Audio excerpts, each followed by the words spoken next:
She was a French author, journalist, feminist, and European politician from the area of Alsace, that comes from the German river Ill. Don't know if you know about the Illies or the Illuminati in this case. Very interesting point. The biggest city in this region is Strasbourg. We'll return to this later. Louise Weiss was a suffragette and founded the association La Femme Nouvelle. This is the new woman. I don't know if you guys have heard some of the presentations by Jordan Maxwell. He talks about the new man. Well, this lady brought in the idea of the new woman. Really interesting stuff. In 1979, she was elected to the European Party, etc. You might get the idea here. So just interesting side note. So let's look at the European Parliament again, this same building, Louise Weiss building in Strasbourg. There it is. Tower of Babel, the famous painting by Peter Bruegel, the elder Flemish artist. And let's combine them. This is the Tower of Babel. I don't know, you might have seen this before. What are these guys up to here? What is the implication here? They even left it kind of unfinished, as it were, just as this depiction of Peter Bruegel in the Tower of Babel as a work in process. The great work, in that sense, is in process. And if you think I'm just out and finding things that aren't there, this is a poster from the European Union themselves, which incorporates the whole idea. Europe, many tongues, one voice. That's the whole idea of Tower of Babel. They're splitting up the languages and all that stuff too. So what's going on here? It's this biblical prophecy being fulfilled. If you read from Professor Arthur Noble, he writes on Ian Paisley's website, European Institute of Protestant Studies, Roman Catholic imagery is endemic in Europe and has been enthusiastically embraced by the European Parliament. It has starting similarities to the prophecies of Daniel chapter 2 and Revelation chapter 17, which theologians from Wycliffe to Spurgeon have consistently identified as representing papal Rome.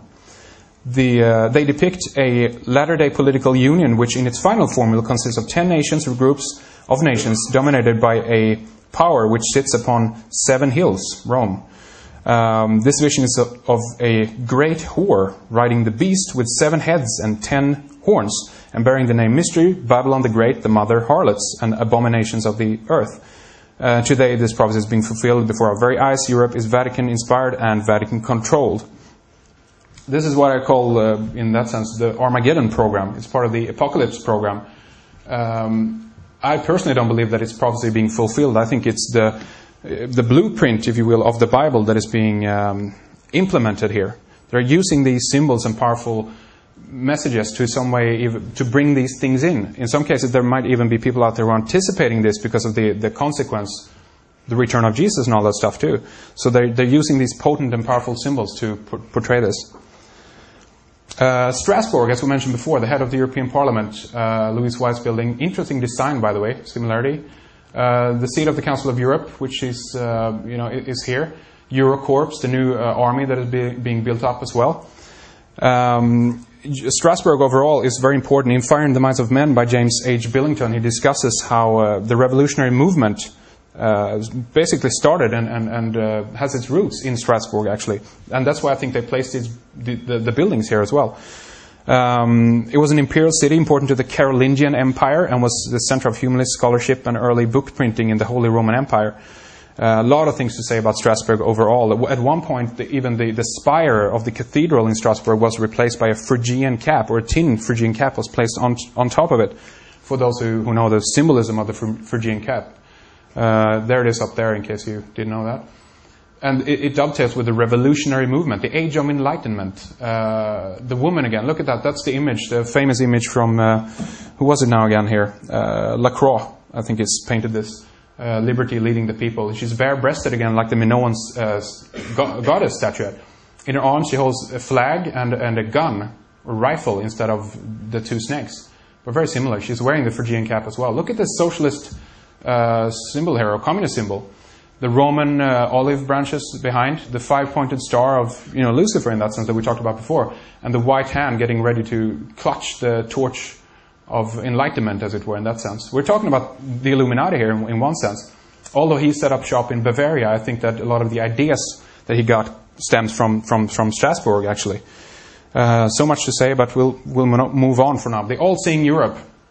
Let's look at some of this stuff. Project Galileo, or the global navigation satellite system that is designed to rival or compete with the GPS system. Europe paying for it. It costs 3.4 billion euros. The system would store 19 pieces of sensitive passenger information, including email addresses, telephone numbers, and payment details of flight tickets for 13 years. It's a whole system they're building up there. Project Index, intelligent information system supporting observation, searching, and detecting for security of citizens in urban environment. That's a mouthful for right there. This is also very similar in terms of Project Galileo. These might well connect at some point as well and cross-share information or what have you. It's basically a 21st century panopticon that they're building up. A beast surveillance system has been called. That monitors everything from websites to discussion forums to peer-to-peer networks, individual computer systems, in order to detect what they call abnormal behavior, whatever that is. And suspicious behavior in that sense, by analyzing the pitch of people's voices as well as the way your body moves. You pay for it as well, by the way.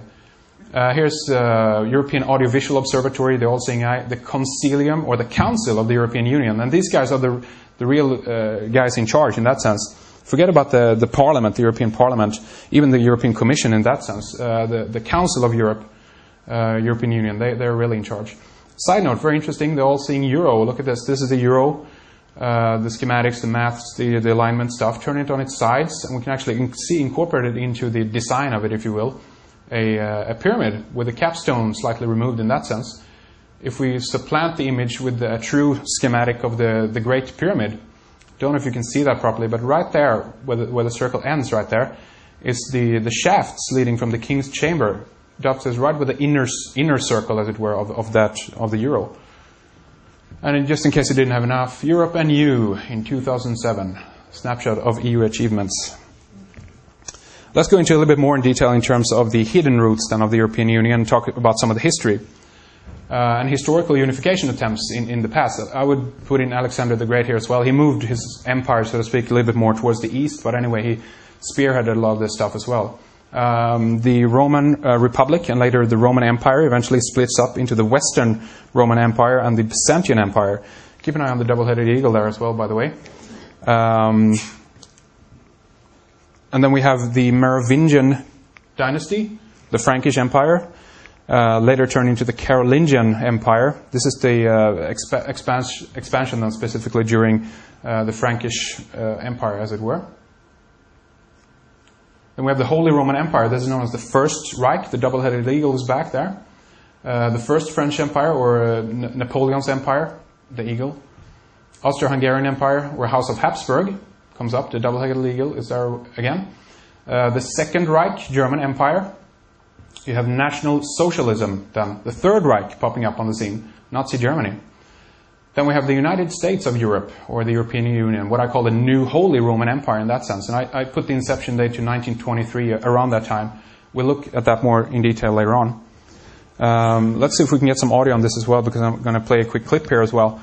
This is José Manuel Barroso, and just going to the European Commission themselves and see what they think about all this. What does all this mean? Sorry, let's go back.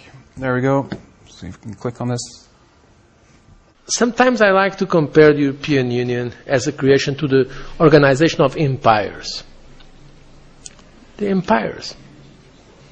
And because we have the dimension of empires. But there is a great difference.